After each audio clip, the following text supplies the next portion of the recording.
Hello mga ka-business! Welcome ulit dito sa ating TikTok channel. Alam mo ba na pwede kang magkaroon ng 3.5 billion pesos sa loob ng 30 taon kung mag-iipon ka ng 1,000 sa loob ng isang buwan? Paano yan? Makikita nyo dyan sa taas mga ka-business kung paano magko-compound ang interest.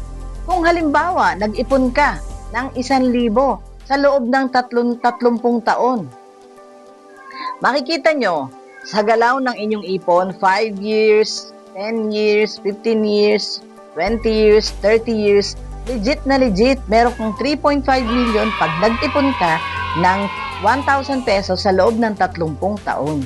At kung gusto mong matutunan yan mga ka-business, i-message mo lang ako. Pwede mong i-follow yung aking mga social media account, yung aking Facebook account, at ang aking TikTok account. And then i-message mo lang ako, pwede kitang i-guide. Tutulungan kita kung paano ka magsimula ng iyong savings and investment na aabot hanggang 30 taon o mas matagal pa na magbibigay sa iyo ng passive income at earnings or dividend na magagamit mo at ng iyong pamilya. Maraming salamat mga ka-business. Yan ang ipon tips ko sa inyo ngayong araw.